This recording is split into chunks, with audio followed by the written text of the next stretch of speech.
With the Loki flashback coming to an end, this means that many characters that were heavily focused throughout it are having their character arcs come to an end. And one character that was focused on heavily, and we are going to talk about inside this video, is Loki's father, Harald. Now, Harald is a very polarizing character, and so in this video I intend on covering his character to see who he truly is. So strap in, because I'm about to get real in depth with this video. But before I do get into the video, if you guys do enjoy content like this, you know what to do. Hit that like button and subscribe. Also hype the video, because I think that does something, as I do post content like this regularly, and to be honest, it's a win-win. You guys show me love and support and give back to you in the form of videos. Whether it's One Piece, other anime, or just fiction in general, in due time I plan on covering it, so be there when I go there. But I feel like I've rambled on long enough, so I jump straight into the video and cover Harald's character. Now, when we are first introduced to Harald's character, it's him doing bad, and it's him being extremely chaotic. So chaotic to the point where the story / narrator literally says that he is on the level of being just somebody who's chaotic to Loki, somebody who everybody literally hates and despises in current Elbaf. And so automatically it makes you think, what made Harald change so much? Then you find out it was a woman, and a woman, the right woman at least, can change any man, which is that same way the right man can change any woman. And so this is where Harald's strive for peace truly came from. And when he was given the crown, and when he's obviously had to embrace that title, many things that you get from just olden marriages came to light. For instance, him having to dump his commoner wife for somebody who is of his esteem, but as we get to know, somebody with extremely cruel intentions, and somebody who is just cruel deep down, who has just a black heart. Now everything with Loki happens, and Harald's character here, a lot of us began to question it, but as we do get to see, Harald is somebody who is very thoughtful and thinks about everybody and just wants everybody to be peaceful, as that is what he strives for. And so obviously he finds out Loki is alive and everything, and he takes Loki in and shows Loki that he does love him. But as the story progresses and everything, we then get to see that Loki, due to abuse and neglect from his own mother, he has decided to embrace that cursed title that everybody has given him. But Harald, being the good person, is obviously telling him no, relax. And Ida, the mother of Harald's other child, Harald, is telling Loki, listen, you can be way better than you actually are. And this is something that deeply touches Loki, as Loki is somebody who doesn't even believe he should be alive at this point, but he constantly hangs around these people, and even though he does have arguments with Harald, it doesn't matter, because Ida is somebody who is his light. Now, how Harald's character matures through this point is through his escapades and him trying to get into the world government so his nation can be recognized as a true one, and so his people don't feel as though they need to obviously run in fear or just not be accepted by the world government. But giants have a long history and long past with them, and so when he obviously goes there and things go down, he meets Zebek and whatnot, he's partially blamed until they find out it was actually Zebek. Now he goes back there and things are discussed, and we get to see more of Harald's character. Harald is somebody who just wants peace, as I've already stated, but to the lengths that he will go for peace starts to be shown past this point. And where it gets to really does make him, in my eyes at least, one of the better written characters inside the story, and one of the deeper ones, and one where you really have to just put aside your feelings to really understand how great of a character he actually is. See, in fiction, we see many dictators, and we've seen many dictators strive for peace, but amongst all of them, a lot of them know when to draw the line when striving for peace, or they may have an agenda behind striving for peace. But for somebody like Harald, there is no agenda aside from his people just being accepted and him taking and obviously burdening himself with the weight of Elbaf. Wherever he goes, it doesn't matter. He will hold Elbaf strong, and if he sees somebody that is a giant doing wrong, he will tell them no. Because all the work that he is doing to patch the relationship he has with the world government so that his people can be recognized, and so his nation is a true nation, and so that his people are now seen as just noble people and not people that are known as rough and bloodthirsty warriors. He goes to extra lengths for this. So far to the point where he will fight his own best friend, and not only fight but kill him. Now, does he get this done? Absolutely not. But this is a testament to how far he will go for peace and so that his people are fine. Now, at this point, I think everybody could understand his character and get along with his character. We understand that yes, he is noble, but to a certain degree he knows where to draw the line and will put his kingdom first. Harald is a true king. That is what a king is meant to do. A king wants the best for his country, but not only his country, just his people itself. Elbaf, yes, it may be a place, but an Elbaf warrior, or just somebody who is a giant, and you originate from Elbaf, that is the people. That is the people, and he is making sure that all of them are holding strong and all of them aren't doing bad and they're doing good. He wants them to be helping the world, because he feels as though they may have been destroying the world for too long, as he was doing in the beginning. Now time goes on, and Rox eventually dies at God Valley after telling Harald of everything. And so Harald gets news of this, and obviously he's heartbroken. And so what does he do? He goes to Marineford. And when he's at Marineford, what does he do? Does he sit there and be like, you took my friend away from me, I'm waging war? Or does he go there and beg? He does the latter. But not only does he do the latter, he does something so insane and says something so insane that all you can really think of here is, you are not a king, you are a beggar.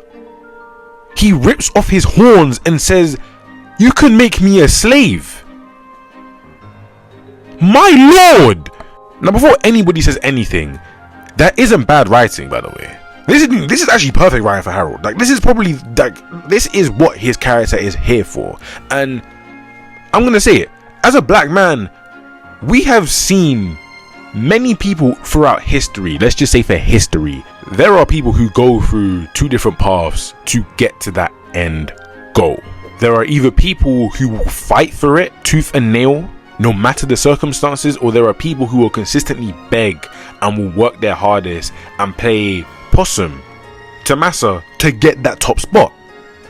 We see it in our everyday lives, and Harald is the kind where he will rather beg the top spot to get to where they are instead of actually just ripping through everything to get to that top spot.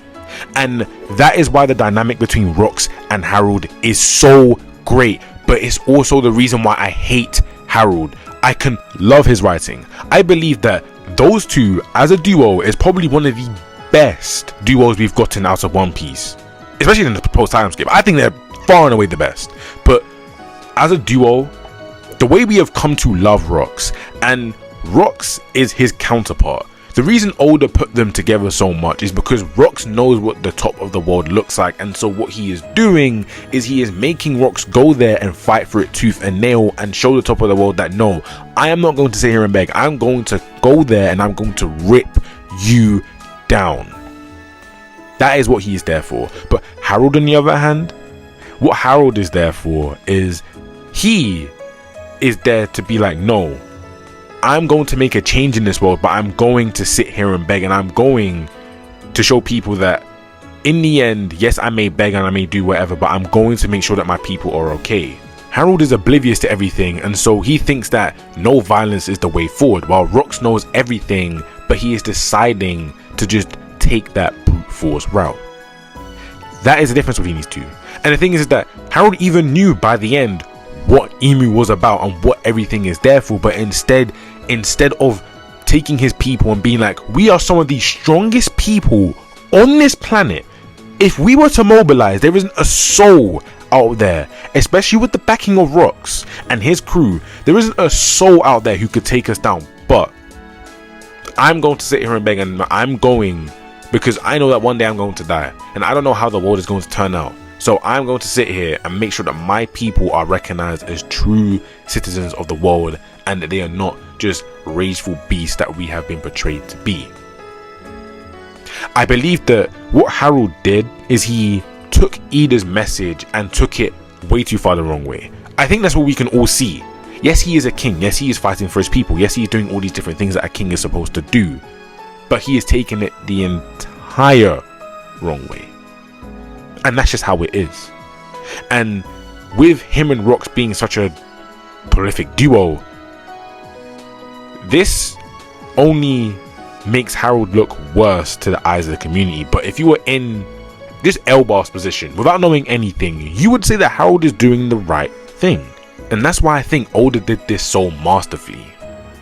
He put two characters with two opposing ideals and made them act in two different ways with two drastically different but kind of the same circumstances, and made the story play out and made us see that in reality, the one who is betrayed to do good to the One Piece world is Harald.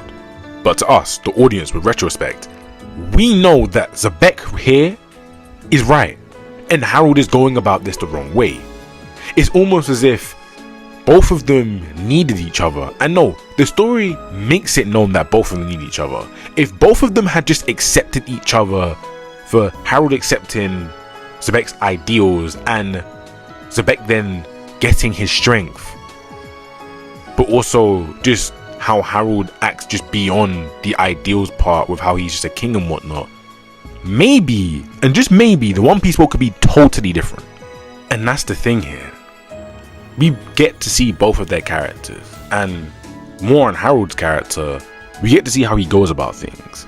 But as we know how the One Piece world is constructed, we know that Harald's approach is stupid. Harald, even though he is telling Xebec that he doesn't know what he's doing and whatnot, Harald is the naive one here. You are not supposed to bow before Emu. You are meant to take down Emu. You don't do what they want. Harald believed that if you just did what they want and did as Massa says, just like how, reverting it back to even real life, how you see many black people do that, just roll over for their superiors or roll over for whoever their white colleague could be. They do that, and what happens in the end? They get taken for a fool. But when you have somebody who stands up, fights, and shows the world who they are, and knows that, listen, you may see me in this bad light, but trust me, by the end of it, you're gonna thank me for what I'm doing and what I'm going to take down. That is why I see Xebec. And you could even draw comparisons and say Xebec loosely is like Malcolm X with the way how he stands up to the top. He knows what he has to do, and he'll go around doing what he needs to do until the very end. And Xebec, even though you can say that, okay, cool, under his intentions, maybe there was something bad, I don't believe so. You wouldn't have characters like Harald, Roger, and Garp feeling a certain way, and even Whitebeard feeling a certain way for him if deep down he wasn't a good person. Now, yeah, he is a terrorist. Like, we're not going to miss that fact. Rox is a terrible person in the One Piece world, but when it comes down to who he is as a character, like his soul and everything, he technically does mean good, because he is taking down what is ruling the world and what is plunging the world into chaos. And that's just the nuance with these two characters. And yeah, Harald is one of the biggest, I can't say the word in this video, and I can obviously bleep it, but that's why Harald is one of the biggest ones. And I don't think we're meant to kind of like his character, but I think that not liking his character isn't a bad thing. You're not meant to sit there and be like, oh, Harold's a great character, but no, you're meant to understand that his writing is beautiful. and how these two really do personify how a lot of the events inside the real world could be going, and how people can take them in two drastically different ways. And so to conclude, yes, Harald is one of the biggest, can't say the word, but at the exact same time, his writing and the way Oda has constructed it is beautiful. It's beautiful, and he knew what he was doing with Harald when he was constructing Harald and was making him a character and was carving him out to fit perfectly alongside Zebek. And now he's then going to fit perfectly alongside Loki, and even alongside Blackbeard to that extent, because of just his ties and everything to it. Harald, as a king and as a ruler, he thinks of his people first, and he goes off of what he resonated with when he met Ida. But now, at the end of his story, he's then going to realize that no, the one that he was calling insane and said that he didn't know what he was doing was right. And he's going to learn that the hard way. And when he does learn that, God, that may be one of my favorite panels inside of One Piece, because this is a full circle moment. Because as Rox was, in my eyes, a completed character who just wanted to keep going on and on and on, Harald was somebody that was just maturing and didn't want to listen to it due to his naivety. But yeah, that is the end of the video. I hope you guys enjoyed this video, as I certainly didn't enjoy making it. And yeah, Harald is he's one of them, but he's also a really good character. So yeah, with that being said, that is the end of the video. Yeah, I love you all. See you guys next video. Goodbye.